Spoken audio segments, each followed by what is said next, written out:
tanggal 28 Juli saya ditangkap oleh aparat keamanan. Ya, aparat keamanan Ketika meliput unjuk rasa PDI Pro Mega.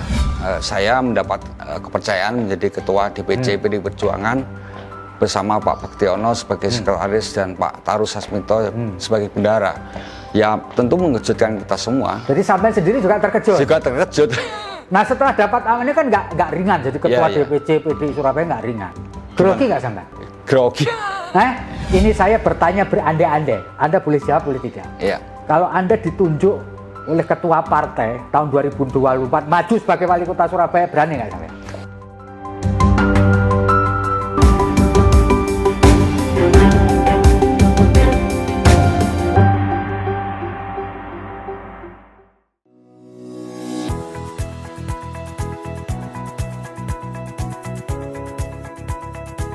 Keputusan Gubernur Jawa Timur memutuskan menetapkan kesatu meresmikan pimpinan Dewan Perwakilan Rakyat Daerah Kota Surabaya masa jabatan tahun 2019-2024 sebagai berikut.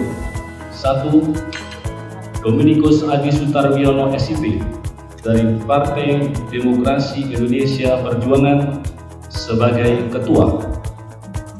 2. Hajah Laila Mufidah SHG dari Partai Kebangkitan Bangsa sebagai wakil ketua. 3. Dr. Nesna Hermastoni MSI dari Partai Gerakan Indonesia Raya sebagai wakil ketua. 4. Reni Astuti SSI dari Partai Keadilan Sejahtera sebagai wakil ketua.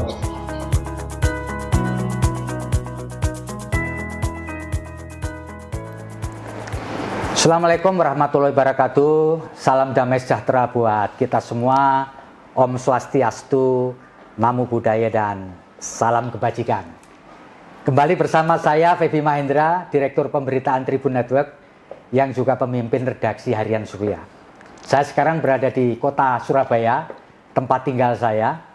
Dan kota ini memang sebelumnya sudah dikenal sebagai kota yang hijau, bersih, dan indah.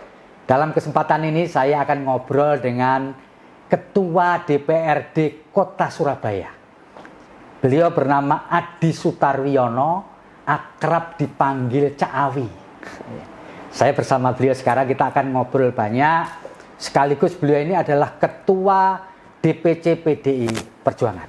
Adi Sutarwiono adalah Ketua DPRD Kota Surabaya periode 2019 hingga 2024.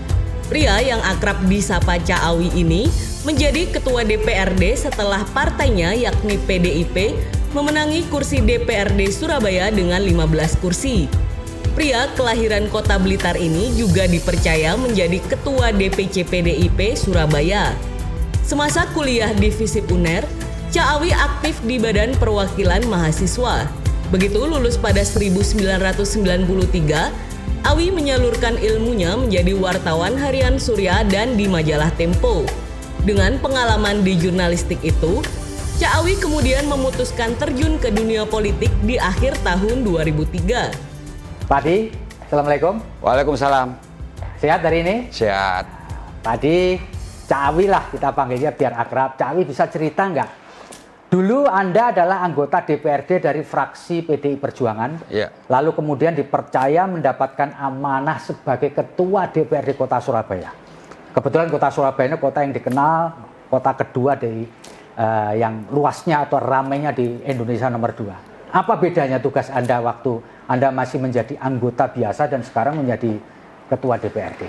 Yang pertama, saya menjadi anggota DPRD tahun 2012 melalui pergantian antar waktu atau PAW. Pada saat itu saya ditugaskan di Komisi C bidang pembangunan. Kemudian tahun 2014 saya menjadi anggota dan ditugaskan di Komisi A di bidang pemerintahan. Ini artinya setiap komisi itu ada tupoksinya. Jadi saya bertugasnya hanya terbatas di tupoksi itu. Sekarang menjadi Ketua DPRD Kota Surabaya sejak tahun 2019, otomatis saya bisa mempengaruhi, menjelajahi di semua komisi itu. mengatur lalu lintas kebijakan di kedewanan dan kemudian juga bisa beropini publik di semua lintas komisi. Jadi ruang lingkupnya lebih luas, lebih luas, gitu ya, lebih luas ketimbang ya, yang lalu. Nah, dalam situasi yang seperti itu, ruang lingkupnya lebih luas, tanggung jawabnya lebih besar. Apa yang Anda rasakan mulai dari tahun 2019 sampai tahun 2021? Kebetulan ketika Anda menjabat di seluruh dunia termasuk Surabaya lagi kena pandemi COVID-19. Bisa cerita nggak? Ya, kita otomatis pada saat itu ya tersentak gitu. Kita menghadapi pandemi Covid. Kalau tidak salah sejak pertengahan Maret ya.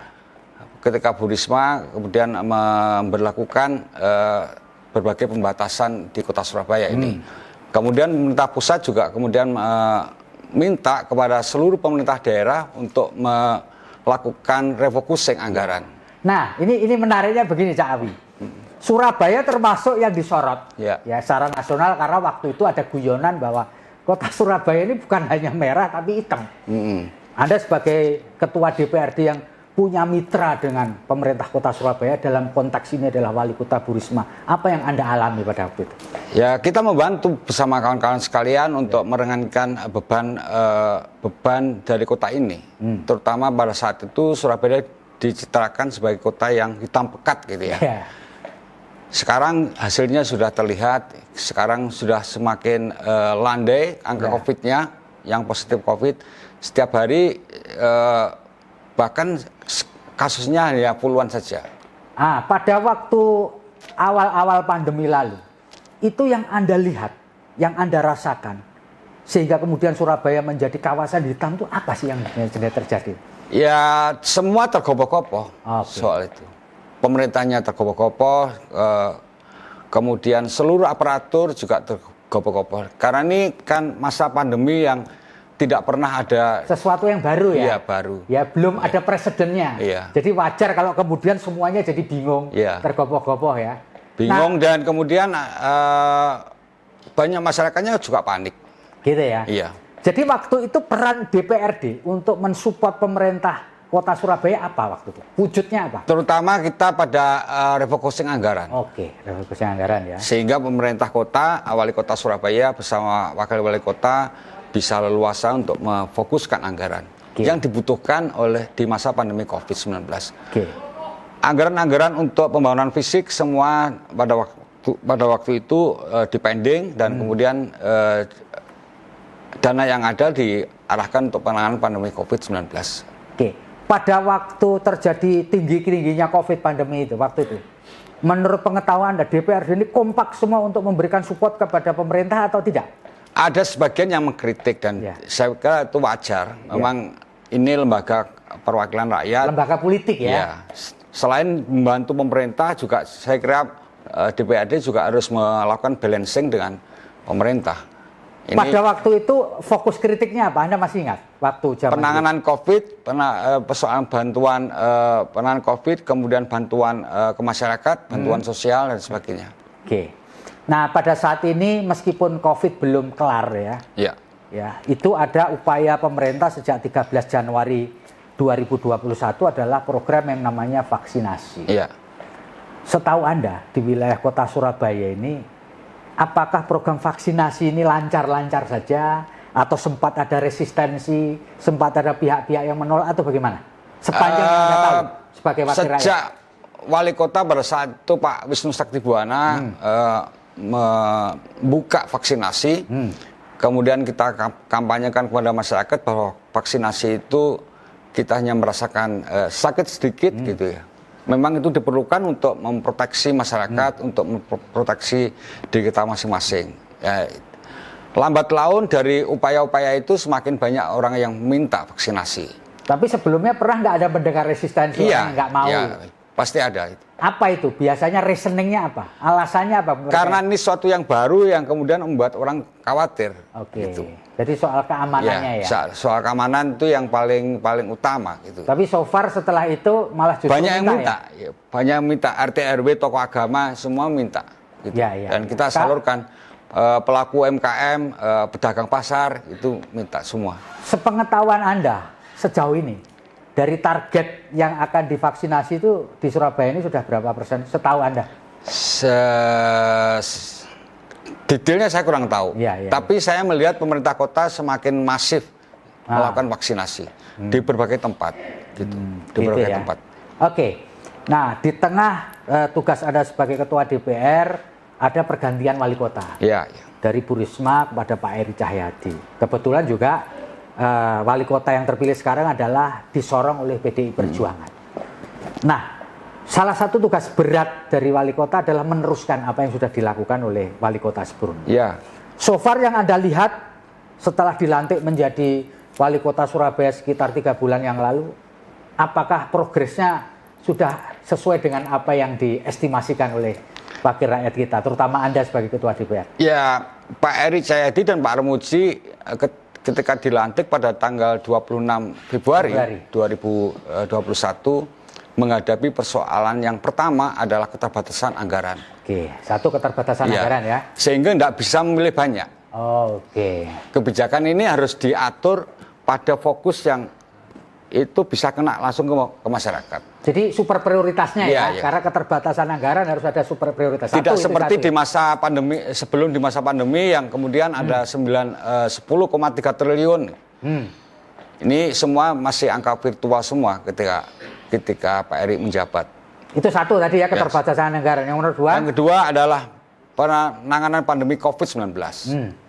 Yang ketiga adalah pemulihan ekonomi. Ya. Ini fokus di Pak Eri Cahyadi dan Pak Armuji sejak dilantik sebagai wali kota dan wakil wali kota Surabaya tanggal 26 Februari. Setahu Anda dari 3 fokus tadi, mulai penanganan pertumbuhan ekonominya, pemulihan ekonominya, ada COVID-19. Bagaimana dengan pertumbuhan ekonomi di kota Surabaya so far?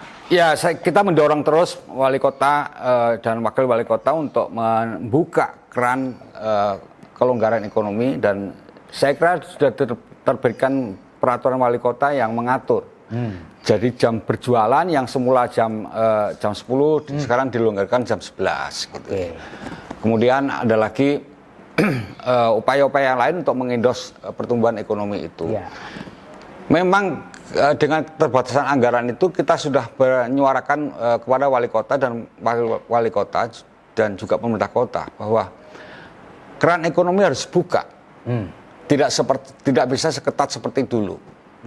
Karena banyak implikasi yang kemudian akan muncul jika itu diteruskan. Dan kebetulan wali kota responsif membuka keran ekonomi itu ya. Cuman memang risikonya ketika kita kebablasan bisa kayak dia ya. Jadi kemudian diatur menurut protokol kesehatan gitu ya. Restoran-restoran dibuka juga dengan protokol kesehatan yang ketat gitu ya. Kalau terlalu ramai ya kemudian harus ditegur oleh Satgas dan sebagainya gitu. Ya, sepanjang Anda menjadi ketua DPRD mengalami 2 wali kota ini dan di masa pandemi yang kira-kira sama ya. Anda memprediksi ya. Dan memang ini kita tidak tahu sampai kapan, tapi apakah DPRD juga sudah menyiapkan mitigasi ketika pandemi ini lama, panjang? Iya. Kita dulu kan beranggapan bahwa tahun 2021-22 kelar lah. Tapi belum tentu, karena mengingat di negara lain kemudian ada second wave, ada varian baru.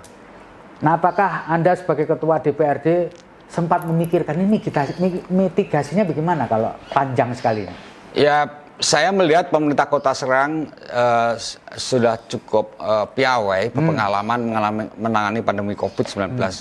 Dan kemarin pada saat bulan Januari angka COVID-nya naik dan rumah sakit yang penuh, pemerintah kota juga kemudian bisa menangani itu. Sekarang sudah semakin melandai. Ya. Dan kita semua berharap dengan vaksinasi dan dengan pengetatan disiplin protokol kesehatan, masyarakat juga semakin rendah angka COVID-nya. Satu upaya yang dilakukan pemerintah untuk mengendalikan COVID-19 adalah melakukan penyekatan terkait dengan arus mudik. Sekarang ini kan mau Idul Fitri. Menurut Anda sebagai wakil rakyat ini, masuk Surabaya disekat, efektif nggak sih sebenarnya penyekatan untuk bagi mereka supaya tidak mudik ke Surabaya ini? Menurut Anda efektif nggak? Ya, saya merasa itu efektif gitu ya, untuk mencegah mobilitas penduduk yang sedemikian besar pada masa Lebaran Idul Fitri. Ini masyarakatnya juga sudah kangen untuk mudik, tapi lebih berisiko lagi kalau kemudian terkena COVID-19. Gitu. Dan saya kira kampanye untuk tidak mudik kita lakukan terus-menerus. Anggota DPRD pada saat reses kemudian juga menyampaikan himbauan yang sama, kemudian pemerintah kota juga melakukan yang sama, dan kemudian secara teknis dilakukan penyekatan di perbatasan. Jadi menurut Anda ini ikhtiar ini cukup efektif ya? Iya. Membatasi itu.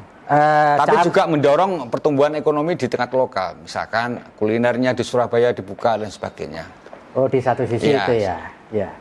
Cak Awi begini, selain sebagai ketua DPR, sampean juga sebagai ketua DPC PDI Perjuangan, nanti ketua partai lah di tingkat kota. Ini bagaimana Anda mengatur posisi Anda sebagai ketua DPR, tapi sekaligus sebagai ketua DPC partai. Yang satu bekerja full untuk rakyat, yang satu tentu namanya pekerja partai untuk partai. Bagaimana Anda mengakomodir dua fungsi ini supaya tidak terjadi tabrakan atau vested of interest itu? Gimana nih Pak Cak Awi? Pertama dari sisi waktu, saya sampai jam pagi jam 9 sampai jam 4 saya di DPRD Kota 9 Surabaya. sampai 4 menjalankan fungsi sebagai ketua ya. Kemudian setelah jam kerja itu, kemudian saya ke kantor DPC dan menjalankan fungsi sebagai ketua partai. Kemudian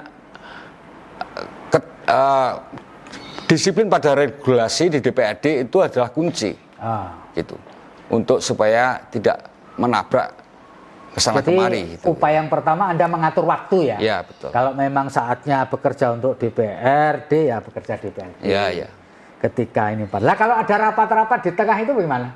Rapat di Jakarta, misalkan ketua DP ada rapat partai raker. Tapi kan tidak sering gitu. Oh tidak sering. Ya? 1-2 gitu. Cuti. Iya. Boleh ya ada cuti ya. Iya, baik. Anda mendapat amanah jadi ketua DPC PDI Perjuangan Kota Surabaya ini kan mengejutkan. Iya. Karena Anda tidak pernah disebut namanya, tiba-tiba muncul lah. Iya. Ya lalu kemudian dapat restu atau dapat perintah dari DPP. Gimana bisa diceritakan sedikit? Berarti Anda dipercaya betul oleh ketua. Pada saat itu tanggal 7 Juni ada konferensi cabang PDI Perjuangan Kota Surabaya, kemudian diumumkan yang saya mendapat kepercayaan menjadi ketua DPC PDI Perjuangan bersama Pak Baktiono sebagai sekretaris dan Pak Tarus Sasmito sebagai bendara. Ya tentu mengejutkan kita semua. Jadi sampai sendiri juga terkejut? Juga terkejut. Nah setelah dapat amanah kan nggak ringan jadi ketua DPC PDI Surabaya nggak ringan. Saya kemudian harus. Grogi nggak sampean? Grogi. Ya, ketika dapat perintah ini grogi nggak? Iya. Anak muda kan sampean kan masih muda kan? Iya. Grogi, sempat grogi. Saya kemudian bersama teman-teman membentuk teamwork untuk menjalankan tugas kepartaian ini, membentuk kepengurusan DPC dan kemudian menjalankan sesuai dengan target-target organisasi. Dan sekarang menurut saya setelah lewat 1,5 tahun kami bisa bekerja dengan baik. Kami bisa menangkan pilkada Kota Surabaya. Memenangkan dahsyat berarti kan sebagai ketua DPC. Semua pihak saya kira. Semua pihak, bukan hanya sampean ya. Bukan, ya. Cak Awi, seberapa dekat sih sampean sama Ibu Megawati Soekarno Putri sebagai ketua umum DPP PDI Perjuangan? Seberapa dekat nih? Tentu semua kader PDI Perjuangan merasa dekat. Dekat secara ideologis dengan Ibu Mega. Nah, kalau sampean sendiri? Ya, saya hanya melihat dari televisi ya. Anda punya jalur khusus kepada Bu Mega? Enggak ya. Enggak. Jadi ya layaknya kader dengan pemimpin lah kira-kira gitu. Saya berterima kasih dipercaya menjadi ketua DPC PDI Perjuangan Kota Surabaya yang tentu ini adalah pengalaman yang berharga bagi saya. Oke. Cak Awi, sampai sejak tahun 2019 dipilih mendapat amanah sebagai ketua DPRD. Saya mau tanya, enaknya apa jadi ketua DPRD Surabaya? Enggak enaknya apa? Bisa cerita nggak? Pasti ada itu. Ya enaknya menurut saya bisa mengawal berbagai kebijakan pemerintah Kota Surabaya. Ya. Suara ketua DPRD dengan suara anggota biasa tentu bobotnya berbeda, gitu. Sehingga saya bisa mendorong untuk perbaikan itu enaknya. kebijakan. Nah, enaknya apa? Semakin banyak orang yang kemudian misalkan mempercayakan persoalan-persoalannya kepada saya, misalkan anak sekolah, orang sakit, pembangunan dan sebagainya. Jadi maksudnya waktu Anda untuk orang lain lebih banyak. Lebih banyak.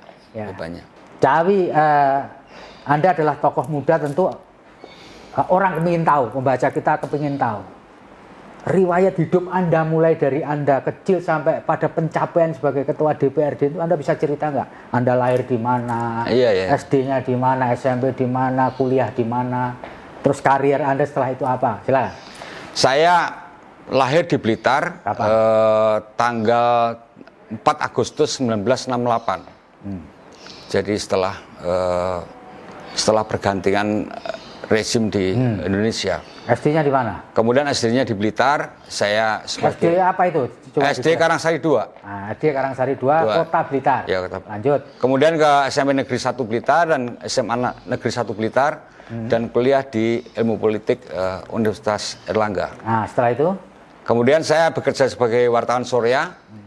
Kemudian perkenalan saya dengan gerakan PDI Promega pada saat itu saya tugaskan oleh kantor untuk meliput unjuk rasa demonstrasi dari para pendukung PDI Promega pada saat itu ya. Kemudian saya kenal dengan Pak Cip, dengan Mas Bambang Deha, dengan tokoh-tokoh di PDI Promega itu. Selanjutnya karir Anda? Kemudian saya pindah ke wartawan Tempo. Kemudian tahun 2003 saya masuk PDI Perjuangan yang mengajak Mas Bambang Deha pada saat itu. Mas Bambang Deha pada waktu itu sebagai apa? Wali kota. Oh, Wali Kota Surabaya mengajak Anda masuk sebagai kader PDI Perjuangan. Perjuangan. Lalu pengurus juga, bukan? Bukan, belum. Kader biasa. Iya. Saya saat itu diajak masuk dan kemudian saya jadi calon legislatif tahun 2004 pemilu dan nomor alas sepatu. Jadi tahun 2004. Terus selanjutnya? Jadi saya mulai dari bawah itu. Kemudian saya membantu PDI Perjuangan sebagai dalam pemenangan Pilpres, pemilu legislatif pada saat itu 2004. 2005 membantu Mas Bambang Deha saat Pilkada Surabaya. Jadi pada waktu membantu Pilpres, membantu Pileg itu Anda di DPC berposisi sebagai baru tahun 2005 tahun 2005 saya menjadi pengurus DPC.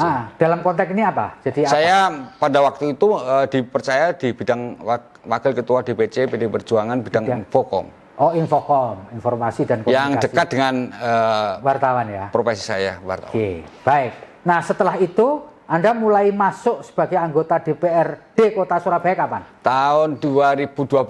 Oke. Waktu itu sebagai pergantian antar waktu ya. Ya, karena anggota dewan yang di atas saya meninggal dunia. Oke. Sepanjang Anda menggeluti karir Anda mulai dari wartawan sampai kepada ketua DPRD. Yang paling berkesan buat Anda berprofesi sebagai apa? Yang nancep berprofesi. Jadi kan Anda pernah jadi wartawan, jadi politisi, ya kan? Lalu kemudian menjadi dua-duanya nancep. Jadi wartawan nancep karena kan sampai sekarang saya masih kadang-kadang menulis gitu ya. Menulis rilis, menulis artikel opini dan sebagainya. Nah, sebagai wartawan pengalaman apa yang paling Anda berkesan yang sampai sekarang nggak lupa ketika Anda menjadi profesi jadi wartawan, baik jadi wartawan Surya maupun wartawan Tempo? Ya. Yang nggak pernah lupa, waktu menjadi wartawan saya berkesempatan untuk bergaul, bertemu, mewawancarai dengan berbagai tokoh besar dan kemudian saya banyak belajar dari mereka. Dari antara jadi wartawan itu peristiwa apa atau momentum apa yang tidak pernah Anda bisa lupakan? Ya, tanggal 28 Juli saya ditangkap oleh aparat keamanan. Ketika meliput unjuk rasa PDI Promega. Oh, itu ya peristiwa Anda ditangkap oleh saya dibawa ke tangsi militer dan kemudian saya diinterogasi. Ya, diinterogasi. Itu yang peristiwanya. Ketika Anda menjadi politisi, apa yang melekat dan tidak bisa Anda lupakan? Itu tadi jadi wartawan tuh, Anda pernah ditangkap aparat keamanan ketika meliput sebuah aktivitas politik Promega di Surabaya. Pada awalnya saya menjadi politisi, saya belajar membuka diri. Jadi saya dikunjungi oleh berbagai orang dari berbagai kalangan di rumah saya dan menjadi tempat untuk ya mengadu. Dan lambat laun kemudian saya belajar untuk mengartikulasikan mereka. Belum menjadi anggota DPRD ya. Belum ya. Belum ya. Masih menjadi politisi kader ya. Kemudian saya tahun 2004 juga nyalek, kemudian pada waktu itu masih nomor urut. Ya. Kemudian 2009 saya maju calon legislatif lagi, kemudian harus pasang gambar di berbagai sudut kota dan kemudian itulah yang membuat saya semakin confidence gitu ya. Gitu. Jadi itu ya yang pengalamannya. Jadi semua orang pasti punya ingin melakukan pencapaian tertentu. Ya, Anda masih muda. Nah, pencapaian apa yang ingin Anda raih setelah menjadi ketua DPC dan ketua DPRD Surabaya? Mau apa? Wah, saya punya pencapaian suatu saat saya mau jadi wali kota Surabaya misalkan. Nah, apakah obsesi itu ada atau ya cukup segini-gini aja? Oke, jadi saya tidak pernah berobsesi seperti itu ya. Jadi ketua DPRD juga sebagai ketua DPC PD Perjuangan Surabaya itu adalah penugasan yang saya terima. Jadi kalau besok saya menjadi apa ya itu tergantung besok lah. Oh gitu ya. Yang sekarang kita kerjakan. Yang sekarang gitu kan. Tapi apakah Anda nanti sampai pada tiba saatnya ingin menyatakan saya akan menjadi politisi now and forever? Artinya saya sampai kapanpun akan menekuni bidang politisi. Atau suatu saat saya akan berhenti dan saya pindah jadi pengusaha misalnya? Enggak. Jadi Anda terus akan menjalani profesi sebagai politisi? Politisi ya. Apapun nanti nomenklaturnya? Iya. Posisinya apapun posisinya, perannya saya akan. Penting bahwa suatu saat nanti Anda dipilih jadi Ketua DPD PDI Jawa Timur, alhamdulillah. Tadi kan, bener nggak? Apa yang saya katakan bener nggak kira-kira? Ya. Iya dong, ya kan begitu. Kalau Anda memang ingin berprofesi, pokoknya saya akan tetap berada di jalur politik PDI Perjuangan. Oke. Sampai. Ini saya bertanya berandai-andai. Anda boleh jawab, boleh tidak. Iya. Kalau Anda ditunjuk oleh ketua partai tahun 2024 maju sebagai wali kota Surabaya, berani nggak sampai? Loh, ini berandai-andai. Saya nggak jawab soal itu. Oh, nggak bisa jawab ya? Karena berandai-andai dia nggak berani jawab. Baik Mas Hadi, terima kasih Mas Awi atas ngobrol kita pada kesempatan kali ini. Tapi sebelum saya akhiri ngobrol kita, saya beri kesempatan Anda untuk menyampaikan closing statement, terutama kepada warga kota Surabaya. Utamanya ketika kita masih dicekam oleh pandemi COVID-19. Silakan. Bagi warga kota Surabaya, ini di masa pandemi COVID-19, situasi kita sudah semakin melandai angka COVID-nya, tapi pemerintah juga kemudian menganjurkan kita tidak mudik menjelang Hari Raya Lebaran Idul Fitri. Kita taati bersama anjuran pemerintah untuk tidak mudik, kita berlebaran di kota Surabaya dengan tetap mentaati protokol kesehatan. Sembari kita membantu pemerintah kota Surabaya untuk memulihkan perekonomian di kota Surabaya supaya ekonomi di kota Surabaya berangsur-angsur semakin tumbuh positif. Silakan Pak Awi kalau kepingin menyampaikan selamat Idul Fitri kepada warga Surabaya, mumpung kita bertemu. Ya, saya Adit Sutarwiono, Ketua DPRD Kota Surabaya, Ketua DPC PDI Perjuangan Kota Surabaya mengucapkan selamat Hari Raya Idul Fitri 1 Syawal 1442 Hijriah. Mohon maaf lahir dan batin dan semoga seluruh amal ibadah kita diterima oleh Tuhan Yang Maha Kuasa. Amin. Baiklah, Cawi Tribuners, terima kasih atas waktu ngobrol dengan saya. Tentu saja kami berharap warga kota Surabaya dan anggota DPRD Kota Surabaya tetap dalam kondisi sehat. Saya Feby Mahendra, unjuk diri, mohon pamit.